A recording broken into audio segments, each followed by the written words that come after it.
Gift Nifty पर नजर डालते हैं। करीब 70 अंकों की गिरावट के संकेत ग्लोबल गिफ्ट निफ्टी से आज भारतीय बाजारों के लिए निकल कर आ रहे हैं, तो नेगेटिव ओपनिंग के संकेत निकले हैं। एशियाई बाजारों की बात करें तो काफ़ी मिला जुला कारोबार यहाँ पर भी दिखा है।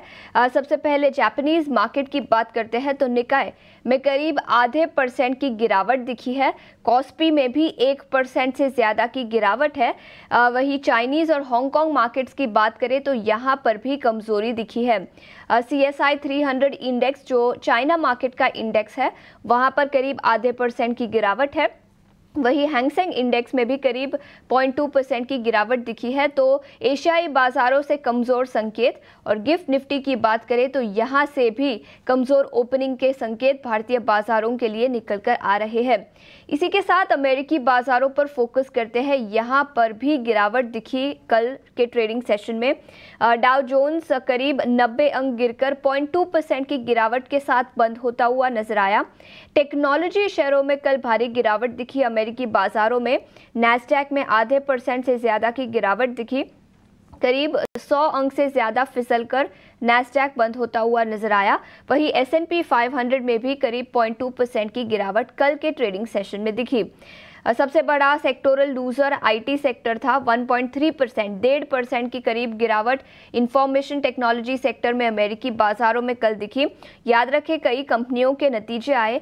माइक्रोसॉफ्ट और मेटा प्लेटफॉर्म्स, मेटा यानी जो पहले फेसबुक था, दोनों ही कंपनियों के नतीजे बाजार के बंद होने के बाद आए, लेकिन अच्छे नतीजे रहे जिसका रिएक्शन अमेरिकी बाजारों में आज दिखाई देगा।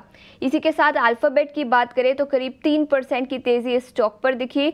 सुपर माइक्रो कंप्यूटर में 30% की गिरावट दिखी कमज़ोर नतीजों के बाद। और अकाउंटेंट अर्नस्ट एंड यंग यानी EY ने रेजिग्नेशन दिया, जिसके चलते इस स्टॉक में भी गिरावट दिखी। एनवीडिया की बात करें तो 1.5% की गिरावट के साथ बंद होता हुआ नजर आया, लेकिन नतीजों का सिलसिला यहाँ पर बरकरार रहेगा और अमेरिकी बाजारों में भी बरकरार रहेगा। एप्पल और अमेज़न दोनों ही दिग्गज कंपनियों के नतीजे आज रात को आएंगे, जिसका रिएक्शन अमेरिकी बाजारों में दिखेगा और भारतीय बाजार भी कल उसके ऊपर रिएक्ट कर सकते हैं।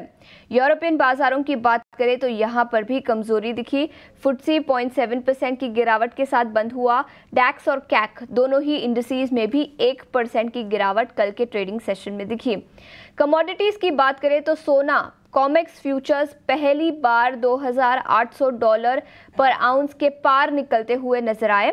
और क्रूड ऑयल की बात करें तो वहां पर भी पिछले कुछ दिनों से वॉलेटिलिटी दिखी है, आज भी कंटिन्यू होती हुई नजर आई। और अब ब्रेंट क्रूड $73 पर बैरल के आसपास थोड़ी सी तेजी ओवरनाइट करीब 0.5% की दिखी। लेकिन सोने पर अपना खास ध्यान रखें और फिर एक बार रिकॉर्ड ऊंचाई पर $2,800 पर आउंस के आसपास।